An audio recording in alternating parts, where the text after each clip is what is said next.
Hi, everybody. Good evening. My name is Alan. On behalf of the crew, I'd like to welcome you to another edition of Bridging Heaven and Earth. You know, we've done, I guess, 5 seasons and about 60 shows now, and in some ways, all of them have been truly just spectacular and extraordinary and inspiring. But tonight's show, really, if you have an extra videotape around, stick it in, because I think that tonight's guests with an S and an apostrophe, will really bring something truly special into all our lives tonight. Our first guest, Lynnclaire has written the book The Pattern, and I don't often get my mind blown or just get blown away by somebody's experience and someone's humbleness and grace with that experience, and Lynnclaire is like that. And I think that what she has been allowed to experience and what she experiences and what she shares with people will really be an experience to change your life. So please, if you're watching me speak at this minute, sit down, give yourself an hour, and just relax and participate in this show with us all tonight. And we also have a singing duo, a singer-songwriter combination of Jackson and Shasta, who also live their life as a bridge of heaven and earth. Whatever that bridge might be, however you can conceive it to be, that's the dedication, that's the inspiration of their life. So really, tonight's show should be an exemplifying moment for what this show is about a dedication to the oneness, about the core of life where there is no separation, where there is no division, but only love. And that's what this show is about in particular, and that's what this show is about in general. So we're just honored to be here again with you, and please just sit and relax and enjoy the show, because I'm sure you will if you can just be open to it. So as we normally do at this time, please join me in a short meditation, and then we'll have just a spectacular show. So thank you.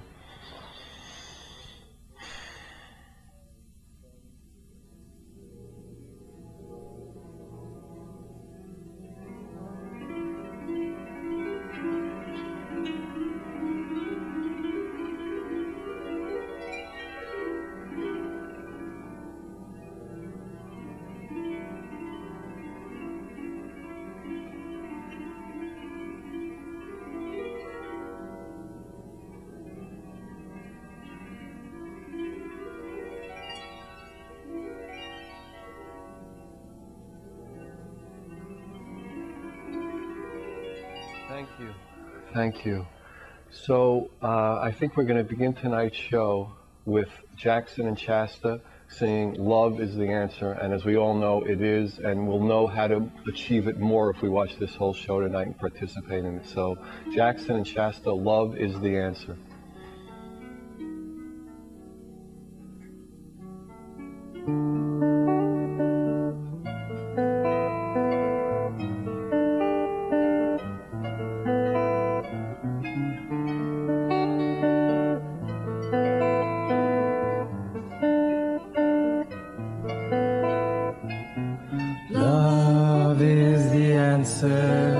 For all of our troubles, love is the answer for all of our fears. Why do we hold on to all of these troubles? Why do we hold on to all of these fears? Love everyone as ourselves, our life, and offer every moment to the divine in our life. Why do we struggle with all of these troubles? Why do we struggle with all of these fears?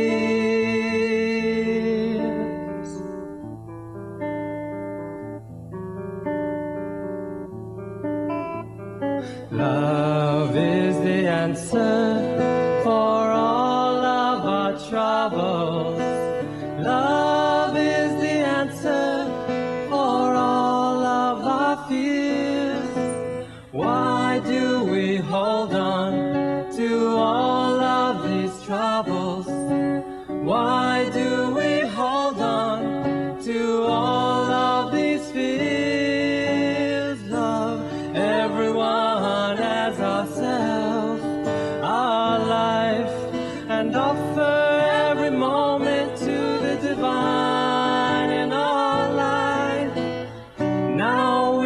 let go of all of these troubles. Now we have let go of all of these fears.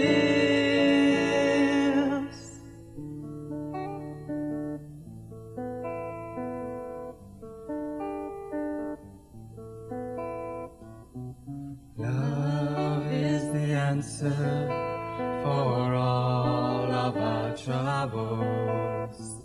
Love is the answer for all of our fears.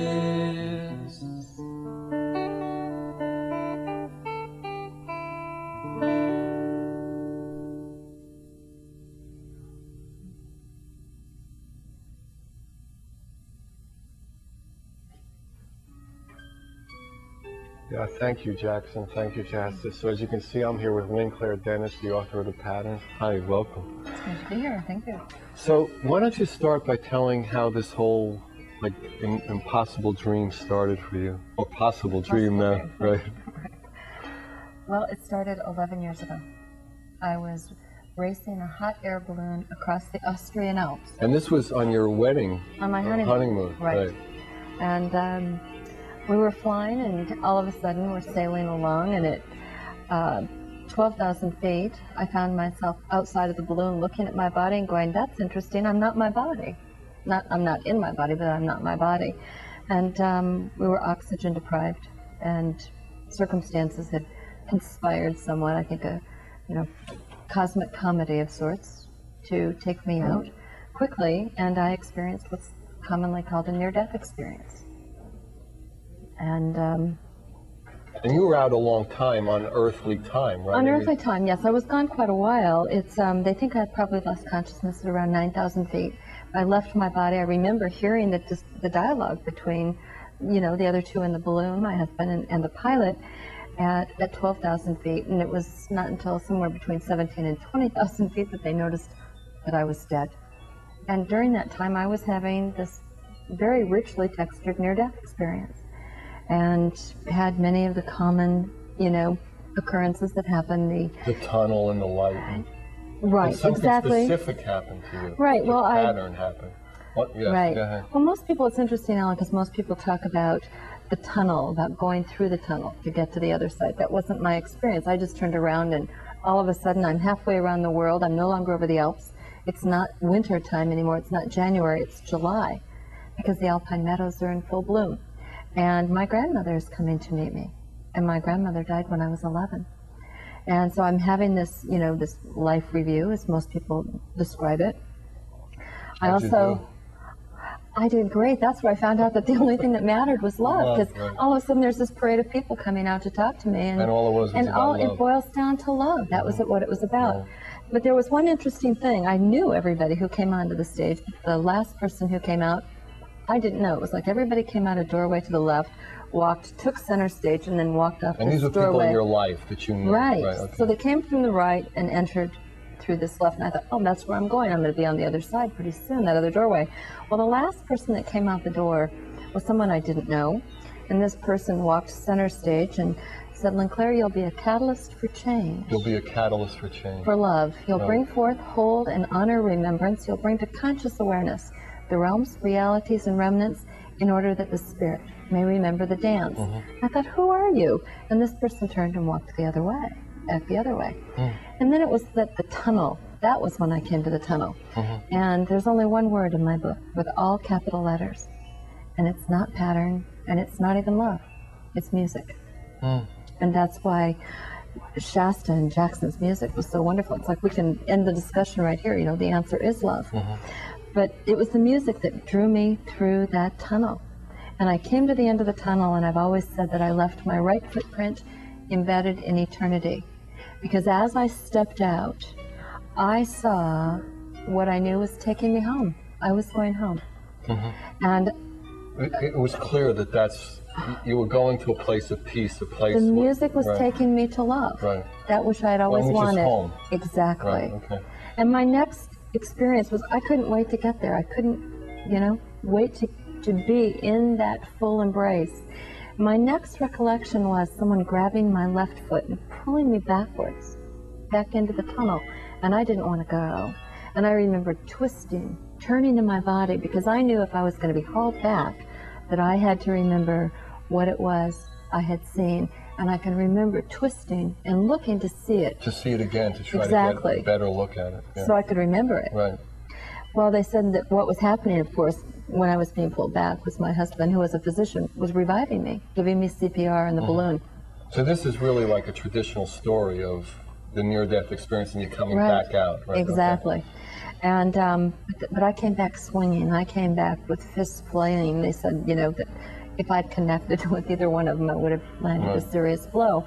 Well, I'd suffered severe hypoxia, lack of oxygen to the brain, and spent the next 7 months saying that I'd been assigned to communication.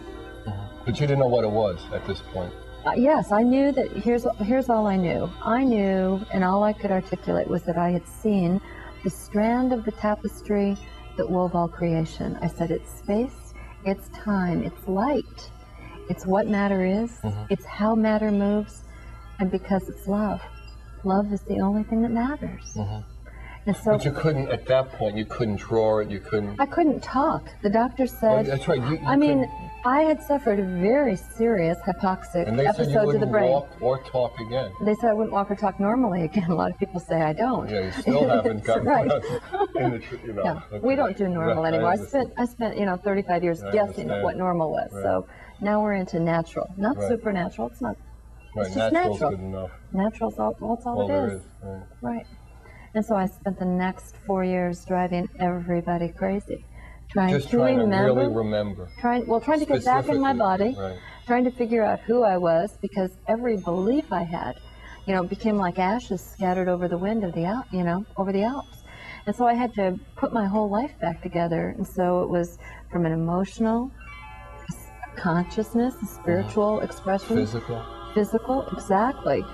And so I spent the first year basically doing the doctor's way. And then I realized it wasn't working for me. And I'm convinced that it was the 4-year process of remembering the pattern that rewired my brain differently. Right. And it took me 4 years. I mean, I kept a pencil and paper ready at all times. I would draw every shape, spirals up, spirals down, hearts, diamonds, cubes, every straight lines, and I'd say they're all the same. And the psychiatrist and the doctors and the therapists would look at me and go, "Oh, maybe she lost a little more than we thought."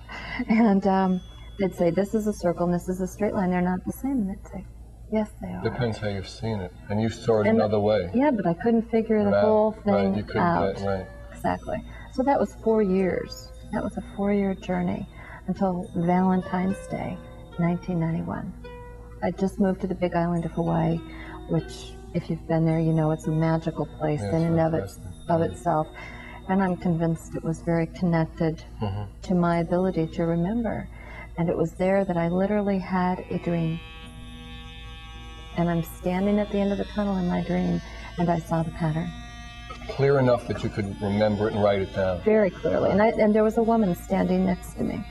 And I said to her, "What is it?" And she said, "It's the pattern of healing." And boom, I'm wide awake. And I go and I find a pencil and paper and I start drawing. The first thing I draw is 4 squares. That's not it. I get up, I'm frustrated. 4 squares look like a window pane. Came back at it and I looked at it from a different perspective and I went, "Oh, it's not 4 squares, it's 4 diamonds if you just rotate them 90 degrees. And then out of these 4 squares, which are right angles, an arc emerged. Arcing energy, arcing angles. Make you think of anything? Yeah. Right. Hello. Energy arcing across a 90-degree angle. And then there's 4 crescents on either side, 12 pieces. And when you encase the 12 with a single line, you set a field, and then you build 7 bridges. And you complete the pattern. And what you see on the cover of the book is the pattern that emerged. And if you look at it, it's all hearts.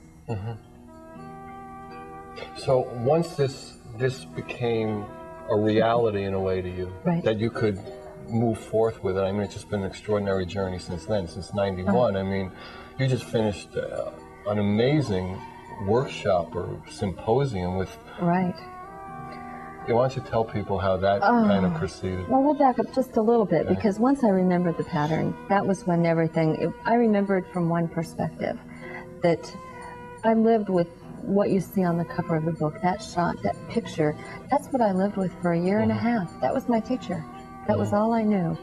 And as I looked at it, I would see so many things.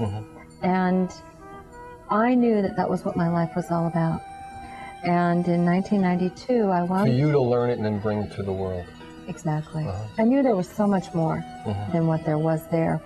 But in 1992, I wound up moving to a Buddhist temple on the Big Island of Hawaii and living there. And I hadn't been there 90 days when everything kind of took a quantum leap into a new experience with this pattern. And that I had a dream, and I was told to turn it 90 degrees, and I had no idea what that meant because I'd only drawn it on a piece of paper. I hadn't made a model out of it. And when I turned it, I finally got a coat hanger and made a model. I turned it 90 degrees. I saw something totally different than what I had seen before. And all of a sudden, I saw the symbol that looked like a symbol that we feared in our childhood. You know, we grew to respect it and fear it in an earlier incarnational experience, and that's the symbol of the atom, the 3 rings. And yet here it looked just like the symbol for the atom, but it was one connected line. And I remember that moment profoundly because all of a sudden I knew it was something very serious, as well as very spiritual and very sensuous in its beauty. And the same night I discovered the yin-yang symbol. And all of a sudden... So all of a sudden you started changing the perspective of it, and then it just started... I started seeing all of these different... And I realized then that it may well be an archetypal symbol. And over time we began to, look at it more closely, and what we discovered is that in this simple pattern, which is nothing, it's a knot, but it's the trajectory of light. It's a pattern of light, it's sine waves, it's vibration. In that simple pattern, we can't find one spiritual, cultural, religious, mythical, mathematical, musical symbol on the planet, a dollar sign, a pound sign, or the patterns with the ends cut off. But we find all of these other signs, completed forms, within this one simple pattern. But you and the scientists are starting to discover that it's the root energy. It's where life, in a sense, started, when it manifested, in a sense. Exactly. Well, 2 years ago, one thing that I knew, I was fairly quiet about the pattern because I knew that it was serious and I needed to talk to scientists, mathematicians, chemists, physicists about it. And so I knew that if I went out and talked a lot about it, I knew a lot of people recognized it as a universal spiritual symbol. But if I went out in that arena and talked about it, the scientists would never talk to me. So 2 years ago, I began working with a mathematician, renowned mathematician, Dr. Louis Kaufman, at the University of Illinois at Chicago. And we began to work together to attempt to understand and mathematically describe and model it. And in one of our very first emails, I put a PS. He did not know where this pattern came from. So you sent him a letter saying, exactly. and a I'm working picture. with a topological form that I'd like some help in understanding mathematically. He said, great. And since he was a knot theorist, a topologist, and a mathematician, he was intrigued. And in one of our first emails, maybe 4 or 5 emails into it, I said to him, Lou, I think I know where we're going with this. Do you? And his reply came back 20 minutes later, bounced right back, said, Dear Lynnclaire, I think we're going to the core of creation. And so for the last 2 years, Lou and I have been working together, talking to other mathematicians. And bringing in biologists and... A year ago, we decided that there was enough significantly revealed about the pattern, A, that we can't write a formula for it. It's too complexly dynamic. That the center crystalline core structure, which is not accurately represented on the book because there's no software that can model it, we decided to call in, there you're looking at it, dynamic, well, simplistically dynamic in that it's not breathing, opening and closing from the horizontal or the vertical plane. It's beautiful. I mean, the attraction to it is obviously wonderful. But we couldn't write a formula to describe it. And so even a computer, a supercomputer, can't cut the facets out of it. It can't. Exactly. It can't do it. So I mean, it's like beyond. It's the beginning. So nothing. until we get back to the one. Right, here you're looking at the front perspective. It's going to run through there. Now you're looking at, that's the as above, so below, and you see a double yin-yang, or the number 8 surrounded by a single circle. Here you see a symbol that looks a lot like the atom, except it's all one interconnected. The Native Americans call this the rainbow bridge. So there's many different... It's all contained in that one form. And the incredible part of it is that it's all connected, that it's the root of all, and there's no religions that's not part of it, there's no color that's not part of it, it's just everything. So if people could experience what the pattern is, that's why it's so, in a sense, revolutionary, radical, and blows people's minds, because if people can experience it in any simple way. Well, all those different symbols that we see in this one continuous loop, what you don't see on that video and what you don't see in the dynamic is that there's an external structure. There are two, if any of your viewers are familiar with Buckminster Fuller, they're geodesic structures. And we're looking at the center structure, and there's an external structure that's much like a bubble. As it blows up, it expands. We can show them this little cosmic schlinky, a little model. And it's connected. I mean, can you see that it's all connected? Can we come in with a tight shot on this, maybe? It's all one. You see that it's a continuum. It's a hyper expression of a knot. But go ahead. Okay. Yeah, keep going. So the pattern is complexly dynamic. It breathes. It expands and it contracts. Okay. And so you see different perspectives. The pattern is the dance of light between two different spheres. I like to, it's like a logo for relationship. It's how energy moves. It's the point of agreement that you find. That's why I like to call it love. In how energy flows like a river between two different things. And as we look at what this models and how it bridges across different relationships and what connects it, is that when we are willing to be in that place of love, honoring our uniqueness, celebrating our sameness, then we don't sacrifice love for the need to be right. That's what severs relationships. It's not that there's one way or one thing or just one path. There's a root. There's a oneness.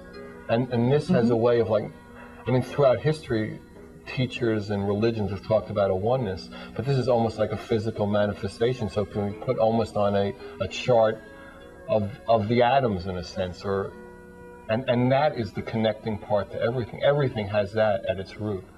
So I mean, when people are hearing this all the time, I mean, it's like blowing minds. It's very, yes, their response is very interesting. We just had this meeting of scientists. It was called the Sequoia Symposium. And Lou and I called a year ago. We realized that we needed to bring together an interdisciplinary group of individuals from chemistry, from quantum biology, from biochemistry, physics, gravitational physics, astronomy, astrophysics, all together, and people from philosophy, all the fields of consciousness, spiritual traditions, to talk about oneness, to find the point of agreement so that we can move from there. Because what is it that separates us? It's I'm right, you're wrong. Well, we can. And it's all different perspectives of the same, and it's at its root of the same thing. All of our symbols, they're just perspectives of the same thing. So it's not holding on to our position and looking at love, looking at this symbol, at this dynamic energy, but it's saying, oh, I see what you're saying, and move and walk on that path. Let that be the path that we walk on. And that's the place of deep and abiding grace, gratitude. We're not all the same. We all come from different perspectives. Well, but we don't have to hold on, which is a fight, to our position. Yeah, I mean, we say this a lot on the show. Cooperation is more important than your own individual experience, because at some point, there's cooperation, there's oneness. And to have that, you have to let go. And know that your position is changing in that way. And as soon as you see it from a different perspective, it's changed. Right, it's like if we look at this right now, we can say, oh, isn't that a beautiful six-sided star? The minute there's an inhalation, it's a straight line. And on an exhale, all of a sudden we're looking at a diamond. We're looking at something totally different. Well, what do you think it is, I mean, in the human condition, that people who've had an incredible experience, but actually the people who've had the incredible experience and started the religion said there is no separation. Then later on down the road, exactly. when people only saw one part of it or saw the symbol of it. It's like this has been seen so many times. I'm not the first one to see it. It's just for some reason we've not been able to get it back in a full expression. I think it's issues of control, issues of neediness or greediness, thinking that there's not enough love to go around, and so you want them in this church or that church. I want them all together. The world is big enough for every church. We don't need another church. I mean, how this can it is be not about another church. This but is how can it be that honor. it would be worse if we had more brothers and sisters, you know, outside our religion. You know what I mean? If there were no boundaries between love or about love or it's time to open the doors to the churches, to the synagogues, to the temples, to make them open places to come in and worship. We can honor our uniqueness, but we celebrate our sameness. This work is not, it's about oneness. It's not about one person. It's certainly not about me. It's about truth, and truth with a capital T, being love. And when we realize that that is our truth, and that, as you say, all the great traditions, philosophical and theological, we're all based on compassion, on kindness. We are humankind. And we've become human, mean, and nasty in order to hang on to our way. Right, and we've talked about so often that the real problem is that people feel separate. I mean, that's why 11 and 13-year-old kids go to a schoolyard and shoot people. I mean, it's like, hello. Well, we have an epidemic. It's what we were talking about. We have an epidemic that's planetary. It's like a global flu, and it's called loneliness. And loneliness breeds depression, and that leads to isolation. And then it has to explode. If there's not an implosion of love happening, there will be an explosion, and the children are where we're seeing the havoc. Right. And then we provide them with guns, no less. So not that they throw stones at people, and they're to get rid of that anger. But now we've like brought it to a point where they have like, subatomic machine guns. It's like, and it's just out of that feeling separate, not knowing that connectedness and that oneness, not knowing that love. From feeling that there's not enough to go around, that there's not enough to go around, or that we're not enough. It's feeling less than, or having to do perfect. I mean, I've lived on that cross, carried that around. That's a big one, and we have to realize that God didn't make any junk. God's not an absentee landlord. And we are all perfect. We can't do perfect. It's not required. We are because perfect. we are made of perfect. And we are perfect. We're here to make errors. This is we're in school. It's an experiment. We're in school. We're an experiment, that's for sure. Okay, well, I think now we should be ready for the second set with Jackson and Shasta. They're going to sing 2 songs for us, Awaken and Winged Ones Take Flight. So whenever you guys are ready, please. Thank you.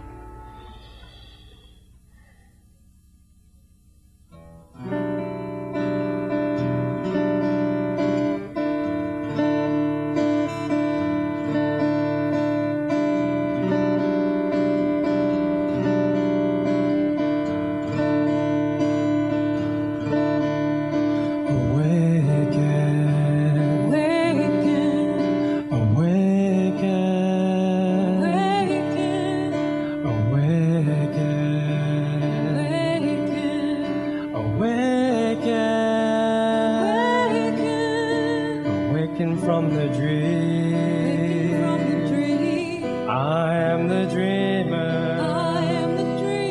and all that I see, is created by me.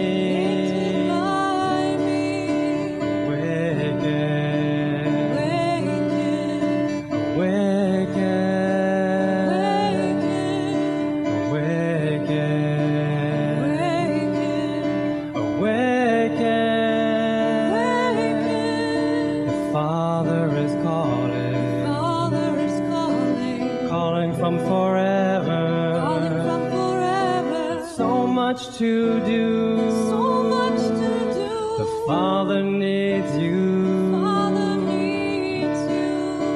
Awaken, awaken, awaken, awaken, awaken,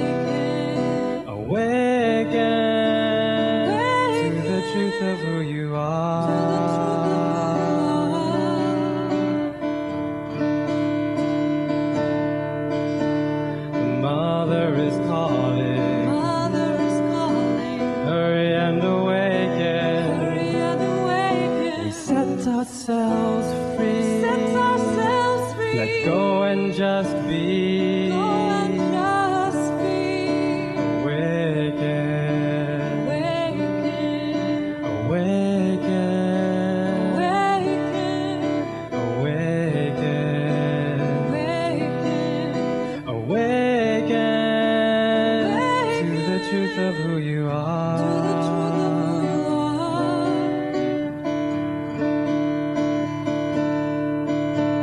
Awaken from the dream. I am the dreamer. And all that I see is created by me.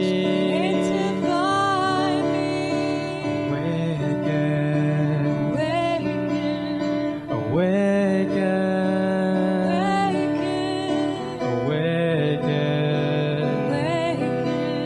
Awaken to the truth of who you are. To the truth of who you are. To the truth of who you are. Who you are. Who you are. Who you are. And who I am.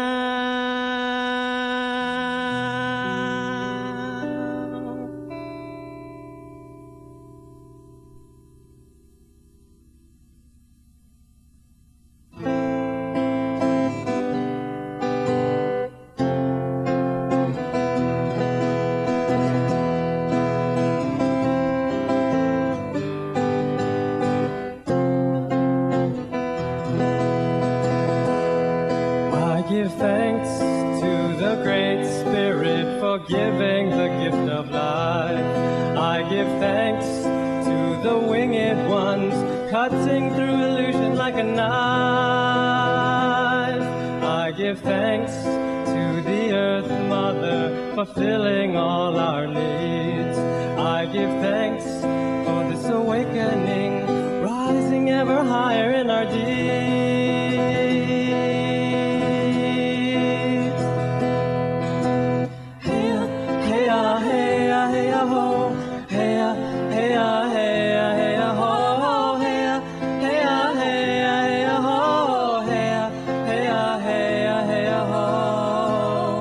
I see you in myself. I see you in all I do. I see you in everything and everyone. And I pray thy will be done.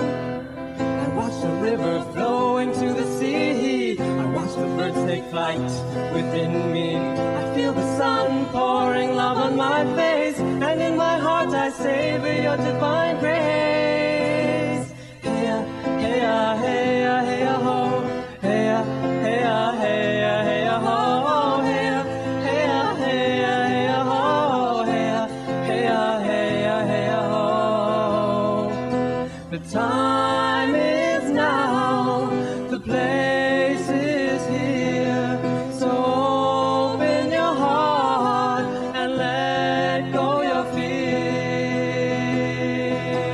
Hey-ya, hey-ya, hey-ya, hey-ya, ho. Hey-ya, hey-ya, hey-ya, hey-ya, ho. Hey-ya, hey-ya, hey-ya, hey-ya, ho. Hey-ya, hey-ya, hey-ya, hey-ya, ho. I give thanks to the Great Spirit for giving the gift of life. I give thanks to the winged ones cutting through illusion like a knife. I give thanks to the Earth Mother for filling all our needs. I give thanks for this awakening, rising ever higher in our deeds. Hey-ya, hey-ya, hey-ya, hey-ya, ho. Hey-ya, hey-ya, hey-ya, hey-ya, ho. Hey-ya, hey-ya, hey-ya, hey-ya, ho. Hey-ya, hey-ya, hey-ya, hey-ya, ho. Hey-ya, hey-ya, hey-ya, hey-ya, ho. Hey-ya, hey-ya, hey-ya, hey-ya, ho. Hey-ya, hey-ya, hey-ya, hey-ya, ho. Hey-ya, hey-ya, hey-ya, hey-ya, ho.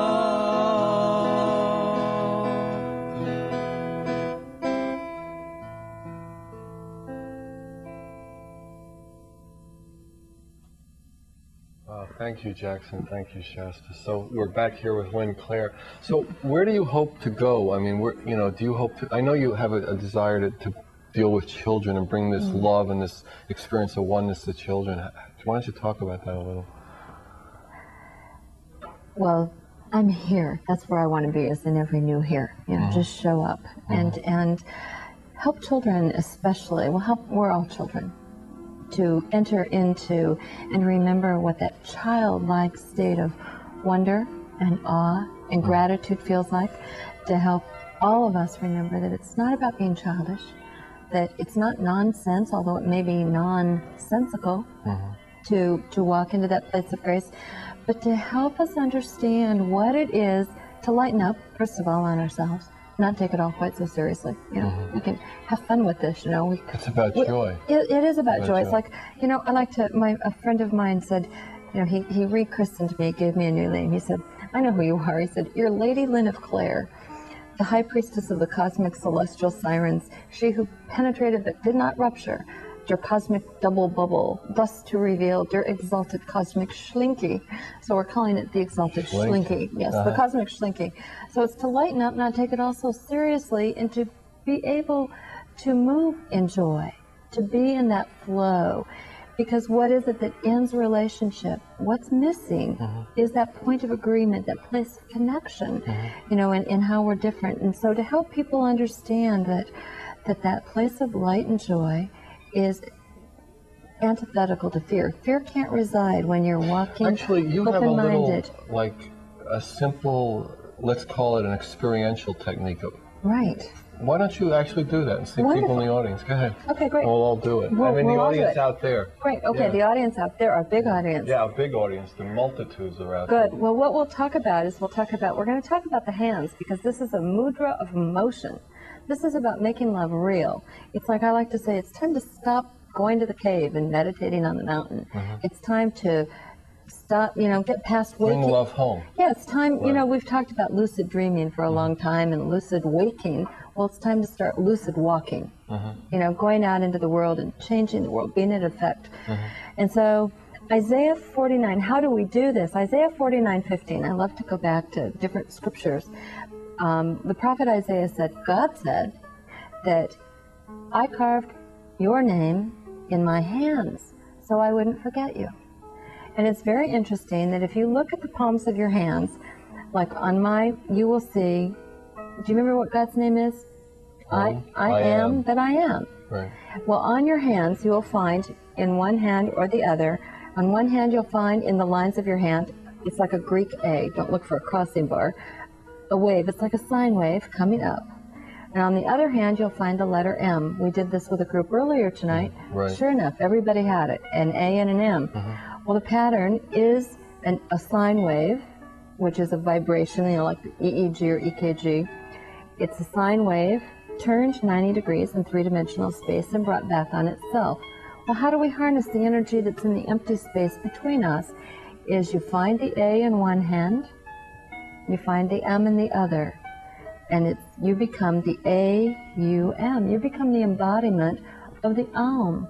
This program is bridging heaven and earth, I like to say. Here's heaven, here's earth, H and E. How do you bring them together? How do we heal home? You do it on the vibration of Om. Which is the core vibration, which is basically the vibration that the pattern exactly. that the pattern is. The pattern is A-U-M. It's the vibration of the heart. And so when you find your A, it's either on your right hand or your left hand. You see energy comes in, so you stand up and you put your A foot slightly forward. So yeah, if people want to do this, right. Stand up and find the A. I'll sit down and do it, but I'll put good. Yeah, good. Right. Okay. So, and your A hand is your right hand. Your right hand. Right. So energy comes in. And my right foot is supposed to. So your right foot is just slightly forward. Right. So you're taking the next step. It's imagine that you're going to take. It's an opening. It's an invitation to a dance. Right. Actually. Right. And so you imagine that you're just taking in the energy, and you take it through your body, and you return it to the universe in the form of service, love, compassion, an extension of your essence, honoring that same that's in another person. When you take this pose, something begins to happen. Can you feel it out there? Because the first time Lynnclaire said it to me, I mean, I've been meditating for like 30 some odd years. although I'm only 33. I started really young, but Exactly. Well, what Lynnclaire happens? is only 29. She started a few years ago. Exactly. No, I'm honored and thrilled to be 46. Thank you very much. Me too. So, so what happens is your hands begin to vibrate, and they You begin feel to it. heat You up. can You feel absolutely right, feel it. right. And I've had people who've meditated for years who've never felt subtle energy, who it floors them. They're just shocked. Right. It's like, but what they're doing is literally harnessing the energy that's unmanifest. It's in the empty space that occupies 99.9% of our universe. And it's the invitation to invite another to dance. If you want to stop that energy, that tingling of your fingers, that warming up, all you have to do is close your fist, make a fist, try to hang on to it. It results in a fight. And that need to be right, that need to hang on or to fight, is what severs love. It's what ends our relationships. And in essence, leads to wars, leads to separations, Isn't leads that to what it's all 12-year-olds about? shooting guns. Exactly. It's fear. It's when you come from that core place of fear Right. that there's not enough, or some people don't believe they deserve to receive, and so their receiving hand gets anchored behind their back, and they're giving and they're giving and they're giving, and they're wondering why they're hemorrhaging love, why they're always feeling spiritually or emotionally Depleted. bankrupt. Right, Exactly. depleted, right. And so it's coming back out. And although So it's like that, non-broken process. It's the whole. It's exactly right. You can't break it. It's just that it's not a circle because it's It's a sphere. yeah, it's a sphere. And and this is going to rupture a lot of people's thinking. We talk about giving and receiving being the same. They're not the same. They just look the same. This is the place. How do you know you're loved? Do you know you're loved because you give love? No, you know you're loved because you receive love, because you can feel that love that comes in. And we're demonstrating literally in the physics of this, that you have to be able to receive not one full measure, but two full measures. And the whole history of the spiritual movement, the Piscean movement, is almost like against nature, and to a certain extent. Right. Because it was to give, Right. and getting was bad. Needs were bad. See, what happened is this whole, why did we come here? Why did we come to planet Earth? We came here for giving, love, and compassion. What happened? Rather than coming for giving, we forgot. We became focused on consumption, greediness, and we've spent all of our energy forgetting, trying to fill up this empty place. What do you think was the linchpin or the turning point? Why did that happen in this development, this experiment? I mean, that's an interesting question. What would prevent us from happening it again? Well, the whole question why takes us right off the point, because the question why is it's the brain wanting an answer that's not really relevant. You don't think it's answerable? It takes us out of now. Why not? Why not be in love? Why go back, regurgitate, try to figure it out? Let's just be right here, right now. And what takes us right here to right now, what takes us back to our intention of forgiving, love, and compassion, the first thing that we have to do is stop feeling guilty about where we've been, what we've done. It's past, it's history, and we have to forgive. That's the key. Ourselves to get back. first. Exactly. Right. Isn't that the hardest person to forgive? Not in my Yourself? case. Oh, I do it all the time. Great. I do too. I'm so That's busy what we doing do. it.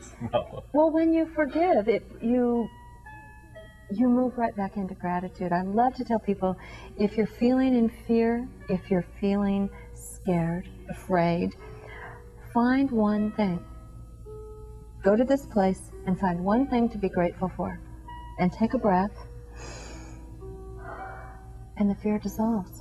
Because it can't stand in the light of love. It dissolves. Yeah, darkness can't stand light. Well, there is no darkness. Well, that too. So You've got your eyes closed. Darkness is when you've got your eyes closed.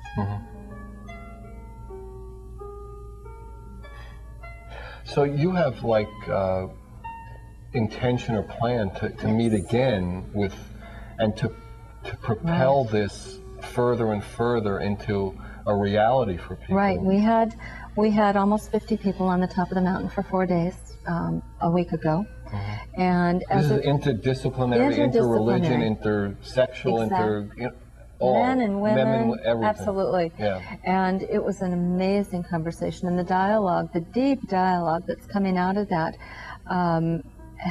they've absolutely required that there be a second symposium. So in June, we'll be having a 6-day gathering. It'll be a much smaller, more intimate group of people addressing this fundamental and dynamic unity from physics, math, the biology, and the chemical perspectives. We don't have to preach to the choir now. You know, we know that the field is unified, right? We understand that.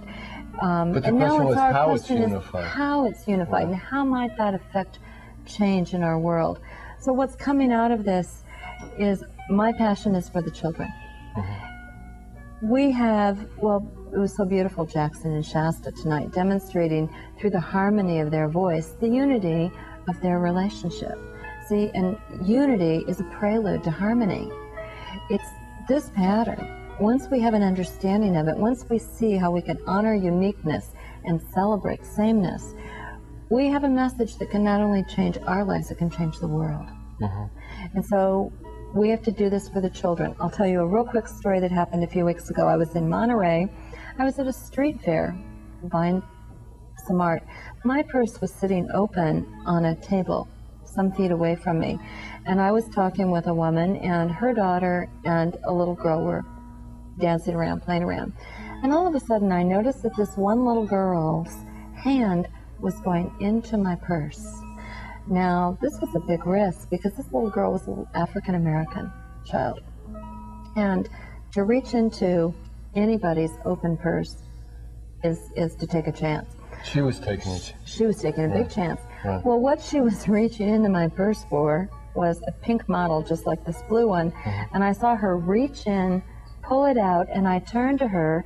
And as I did so, she opened it up like this, and she went, I mean, her eyes got big as saucers, and she went, "The space-time continuum." That's unbelievable. And I just, I looked at her, and I put my arm around her, and I said, her name was Simone. And I said, "Simone, tell me how you know about the space-time continuum." And she looked at me, her eyes were like pancakes. And she said, "It told me. It's love." Children have a recognition They're coming of this. in with more recognition. I mean, I don't know if you saw the opening. I don't know if you were sitting where you could see it, but the little blonde boy. I mean, the kid's 6 years old, and it's like, he just blows my socks off all the time. Well, Simone is 10, and she's come in, she's like this math and science whiz kid. The schools don't know what to do with her because schools have become a box. You put the lid in. They remember this. Children say things like, "Oh, this is going to help me remember the angels.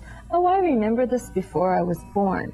And you know, here we put them in school and we crank open their brain and we stuff this information in, and then we give them a picture and we say, "Color inside the lines." We say, "Here's how you make an A. Here's how you make a B. This is, you know, repeat after me." And it's not educate, it's regurgitate. Well, education comes from the word educare, and it means to call forth, to bring forth who that child is. What is their soul? What have they come here to do? What's their highest being? What's their root? What's authentic? What is germane to their soul? And so I'm working with a group of educators. We're getting ready to have an education symposium to look and see how we can come from all these different perspectives of education and find an opening, a way to allow children to be very firmly grounded, but to be able to fly, to discover who they are. And in light of eternity, what matters if it's not love? Yeah, I mean, it's so clear. I mean, at some point it got so clear to me that if the only problem a human being has is feeling separate, not feeling love, that's it. And from there, everything else comes. And, you know, all the stuff that happens is just right at that root. So if we can deal with the root, and we're never going to solve, you know, the problems with the trees or the oceans or the dolphins, you know, the prime, until we get to the root, till we get to the pattern, however the way is in. Well, it's a way that, I mean, we can't find one religious, spiritual, cultural symbol that's not here, that's not in this. So what this gives us is a powerful tool, as well as a toy, to bring people together, to bring them around a round table and say, "I would like to see this from your perspective." And it's a way to play musical chairs. And then it's a way to take the focus off of the pattern and get them to see this as a path. It's dynamic change. It's all change is all there is. And in every new here, that's where we are. There's no there to go to. It's just show up. So, I mean, this has the potential to bring all the religions together and see it's the same. Right, and we for them to know the honor same. their uniqueness. This is not about one religion. Right. Let's be really clear about that. Right. The last thing we need is another religion. I don't want to see this up in But the it's one front of experience in a sense. It is an experience of oneness. Right. Honor our uniqueness, celebrate our sameness. In Judaism, for example, the Shema, Hear, O Israel, the Lord our God, the Lord is one. The Shema means to hear, it means a call, it means to place it, to understand. Islam means surrender, be in the flow. The Tao is the path of unconsciousness. It's the path of light. It's how it moves, it flows like a river. They're all the same at the root. I mean, they have to be, because it's about love. It's about, Jesus said, my yoke is easy, the burden is light. Well, what is the yoke? It's how two things are connected. The simplest form of connection is not a circle. A circle is not a connection. It has to be a knot. And the simplest knot is called a trefoil. Right, and this is all connected, and it can it can be a circle. Right. This is a trefoil knot. And if you squish it all together, it can be a line. It can be all the patterns in here. So in essence, if you could bring this as an opening to everyone and say, we're all here, we're all in this. That's the path we walk on. That's the path. And we're all walking, we're all connected. So exactly. Don't ever, even though from this angle it looks like... Don't focus on the path, because it'll be pink under my feet and it's blue under yours, and we can argue about that. So you focus, be in relationship. Right. Be in relationship with one another. So that's what it's all about. So, I mean, I know, we spent some time together because you got in yesterday and you're staying at my house. And I mean, you feel just tremendously encouraged by just all the synchronicity happening now, and all the people who are of all fields who are coming together and just celebrating this love, really, this like manifestation of love. It is a celebration. I've had so many amazing experiences. I mean, we could sit here and talk story. You know, it's either true or it's some colossal cosmic joke and I'm the punchline. But that's, it's all about, just, you say that true. In humbleness, but it's not. It's just, everybody who experiences it knows it's true. It's the root. It is. You could feel it. And the way you know it is because you feel it as love. See, to me, if somebody said this is the root and it's separate, then I'd say then you're not experiencing the point of it, the whole of it. The whole of it. Right.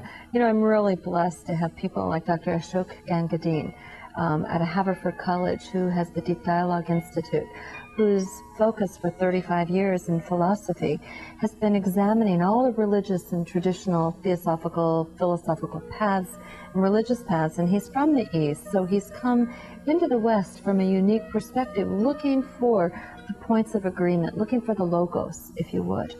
And he has used double brackets to describe the logos, the word. And he has now put the pattern. I think, these shows go so fast. There is a oneness, we can experience it. Just, the way is love, open your heart, we're all one. Good night, God bless you.